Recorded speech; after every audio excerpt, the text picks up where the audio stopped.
This is a podcast from the Business Times. Job redesign everywhere, but not a drop to drink. Okay, that doesn't sound right. The buzzword these days for both employers and employees, and it's not upskilling and reskilling. Apparently, that's what we've been told. But in case you're confused, a one-stop center to help enterprises build their job redesign capabilities and transform their workforce was launched in November by WSG in collaboration with the Institute for Human Resource Professionals, or IHRP. For more insights, we're joined today by the CEO of the IHRP, Aslam Sardar, to figure out how IHRP will run the joint and what's in it for everyone. Welcome to Hired, a podcast series by the Business Times in collaboration with WSG. Aslam, thank you for your time. Thank you very much. Let's first talk about getting it from the HR perspective. What job redesign is to you? What does it mean? At the heart of it, job redesign is really about the business and also about the community. And what we want to do is we want to create better jobs and better wages. And I think it really depends on the spectrum that we are looking at. Job redesign at a more transformative level looks at enterprise and sector. We're really looking at remodeling the business and to adapt to the changing business environment. But I think if you look at it at a smaller scope, there's actually opportunities to look at how can I change a particular process, maybe digitalize a particular process so that I can gain productivity gains out of it. And technology should be one way to do it. But beyond technology, there's also processes that one should look at. Streamlining them, so to speak, right? Exactly. So that you don't have to do 5 steps to get this one job done. You just go through maybe 1 or 2. And that would be from an individual's level, wouldn't it? Exactly. And I think it's also highly contextual, right? It also depends on the organization, the industry, the level of disruptions they are facing, and the people that you're dealing with, the type of mindsets they have. So you're not rushing through things, but you're thinking about job redesign in a very deliberate way.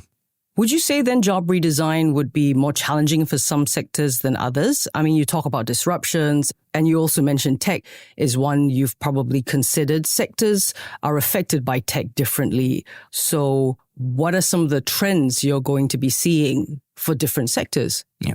So I think different sectors, they evolve and they develop and they react to the disruptions in different ways.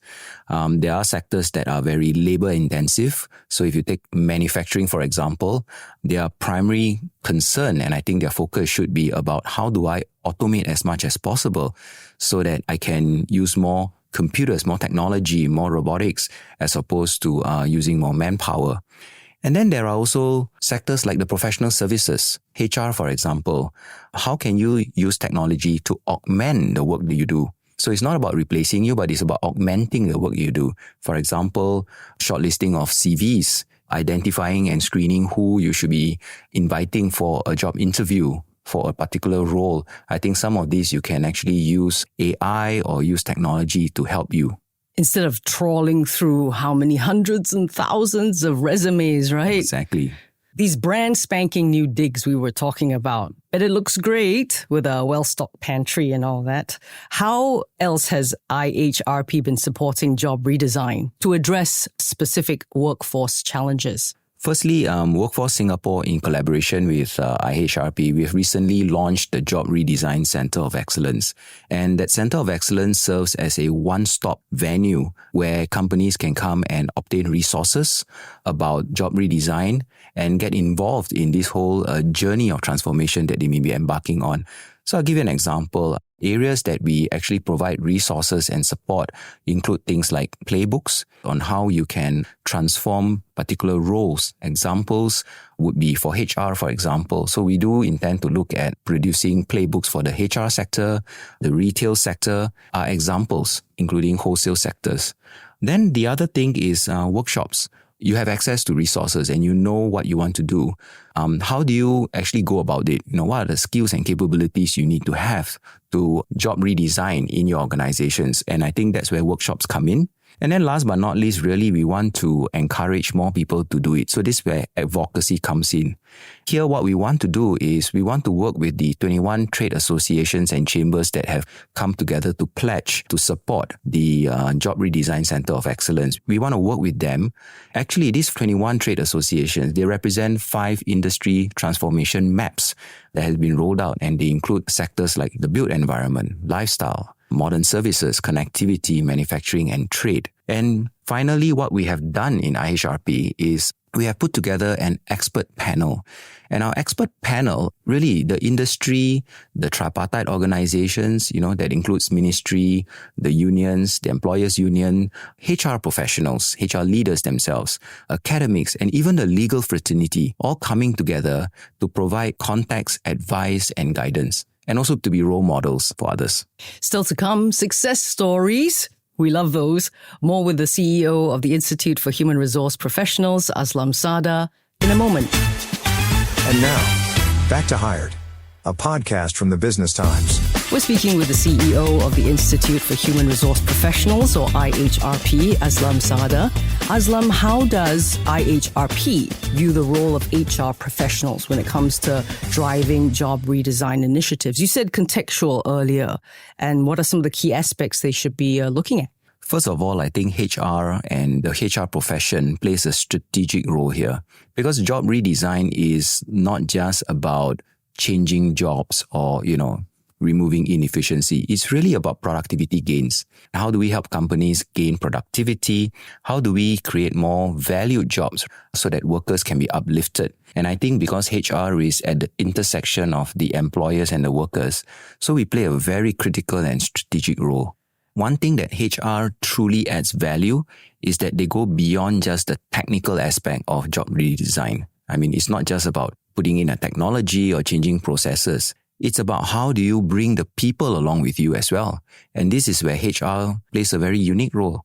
Think about it. If I job redesign or put in place a new technology, I actually need to train them, persuade them, inform them. So there's a lot of change management and training involved. And I think the best people who can be involved in this is the HR profession. Let's talk about then how employers can adopt job redesign strategies to better align with their specific industry needs and organizational goals, how they can go about bringing their people with them, like you say. That's a very good question. Employers should really look at job redesign as a strategic tool to help them increase productivity and gain business results, like, raising revenues. So perhaps examples might help. Examples meaning success stories. Success stories. Like them. So Popeye Singapore, what they did was they implemented cross-training deployment crew program. And this program is done actually by the Leadership and Development Center in the organization. What they did was they redesigned the jobs, activities, and tasks. They cross-train the employees in different aspects of the jobs. So the outcome is that the employees now can be rotated between different tasks, pick up new skills along the way. Fei Xiong, another company, adopted digital solutions to remove the manual HR processes. And this actually increased their efficiency by 40%. They also centralized processes like the finance process. And through the centralization, actually gave them very good data insights of their organization. And this helped them in better decision making. The employees can focus on more higher value tasks. Another good example is ST Logistics. They have automated their processes, redesigned the job scope of their employees, and embraced the career conversion program, where staff learned how to use new technologies to leverage on the data that they had, giving them insights and reducing also a lot of labor-intensive work. ST Logistics went further. They paid their staff a monthly allowance of up to 6% of the salary when they completed all these training programs to help them elevate their skills. And when you look at it from this perspective, they are really thinking about job redesign in a holistic way.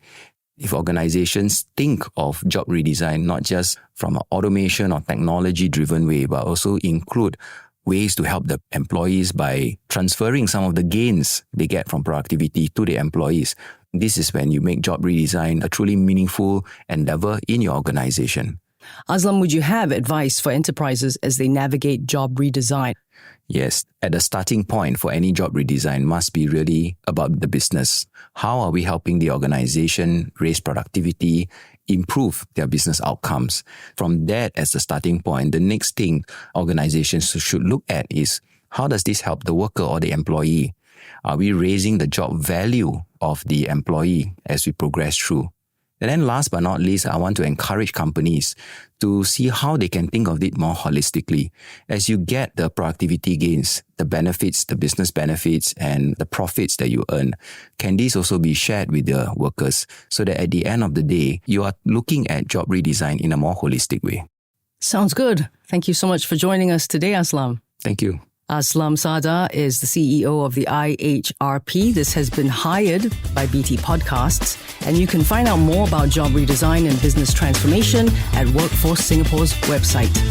This is a podcast by the Business Times. Find more BT podcasts at businesstimes.com.sg/podcasts or wherever you get your podcasts.